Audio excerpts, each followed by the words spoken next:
Do you take responsibility? No. Do you look in the mirror and say, you know what? I was out of pocket in this situation.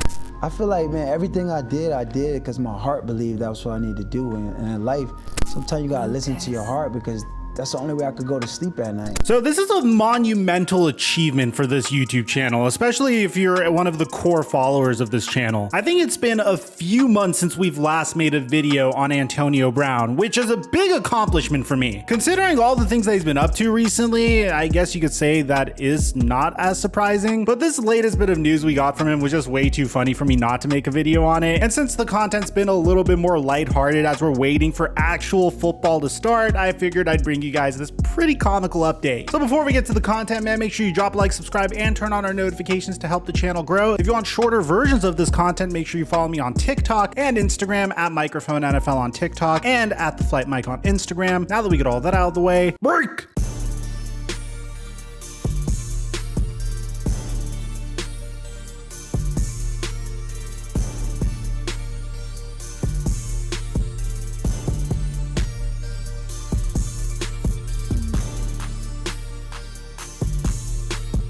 Body's fucking aching.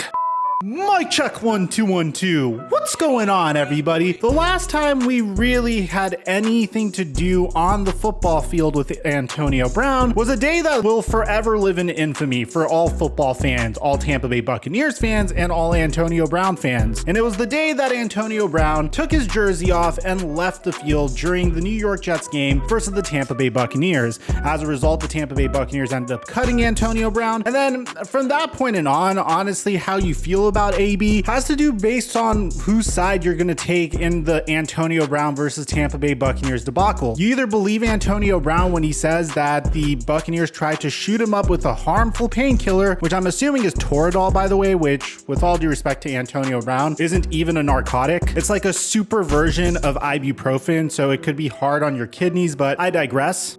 Okay, I should probably take a Toradol right now. My body's fucking killing me. No, like seriously, it's like straight up like right in front of me. I haven't slept in so long. Ever since I came back like 3 days ago, I've been getting like 3 to 4 hours of sleep a night because I just reintroduced caffeine to my system. And I guess it was just way too much for my body to take. And I guess today my body is aching as a result of not sleeping. Yes, I'm that much of a psychopath. But anyways. Since then, it seems like Antonio Brown doesn't really have much of an incentive to get back on the football field. I mean, it doesn't seem like he wants to play football anymore. And for the most part, if you're an NFL fan, you can assume that his playing days are over. To my dismay, honestly, I hope I'm wrong. I would love to see Antonio Brown come back because 1, he still has the talent. 2, he's one of the most entertaining individuals in the sport. And 3, obviously the horrible stuff that he is allegedly accused of aside, I think he is a very funny person. Take a photo real quick. Yeah. So you might be wondering, if Antonio Brown no longer wants to play football, what is he doing currently? Well, it seems like AB has a rock solid marketing strategy for his upcoming venture. As you may know, Antonio Brown has been releasing music. Most famously, he performed at Rolling Loud Miami. And if you missed that, well, take a look at this. It's actually pretty freaking epic. What you got on, AB? Case Davis on the beat, yeah. Put that shit on. Do your dance, Put that shit on. Do your dance, Put that shit on. Do your dance, Put that shit on. Door, my car still was running. Got your bitch lifeline. I walked out to feel the sun. AB, why you made the go with top? What's your deal or something? Buffalo skin on my cold sheet. They got play for the bills or something. She wanna drive the boat. I'm tripping. I think she talk about a yacht. Kubardi all over my body. I'm tripping all over the spot. This no regular Birkin bag. This new way out of car. Too fitty to put on my socks. I got a ball. How can I not? Too fitty to put on my watch. This is a me. No, not a fuck. We ain't supposed to make it this far. We really had came for the block. We ain't supposed to take it this far, we taking it to the top. That don't mean this shit is lost. Counting me out, you hot. Hey, hey. Put that shit on. Do your dance, baby. Do your dance. Put that shit on. Do your dance, baby. Do your dance. Put that shit on. Do your dance, baby.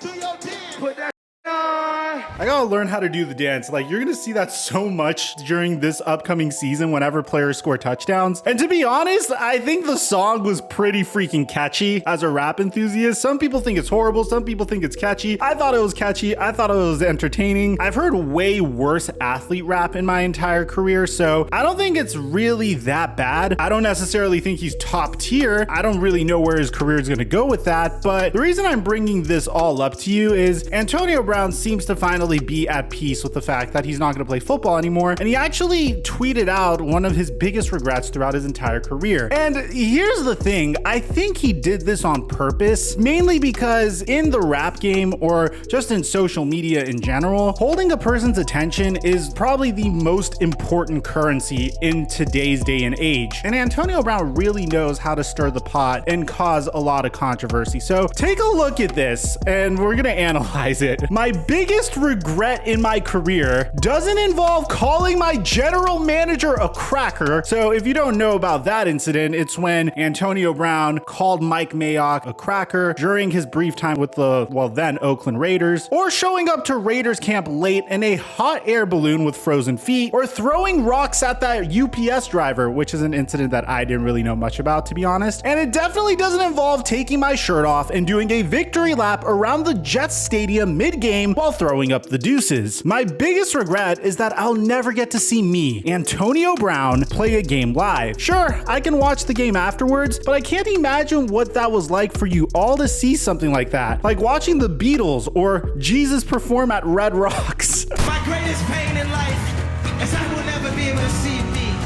perform. I didn't know Jesus performed at Red Rocks. That's like watching the Beatles, I understand, but the Jesus performing at the Red Rocks is the part that personally gets me. Now, here's my favorite part about this entire statement. I've read a lot of Antonio Brown messages at this point, and I've consumed a lot of Antonio Brown content. So I know well enough that this wasn't actually Antonio Brown that wrote all of this. I mean, yeah, he posted it onto his Twitter account, but with all due respect to Antonio Brown, he's using punctuation, he's spelling things properly, he's forming complete sentences. This is something that I'd expect like Ballsack Sports' Twitter account to post.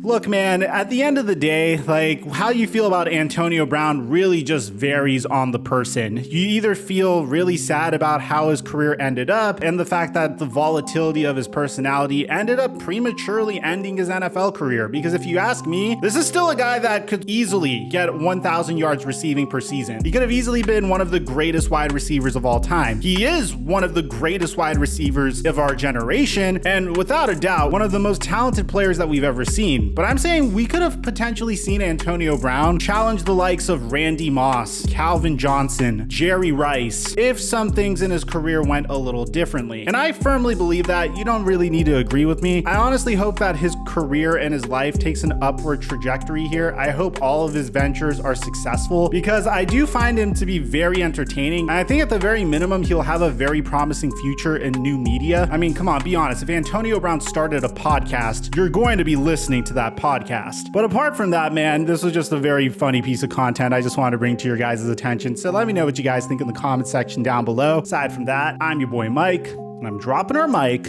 until our next upload.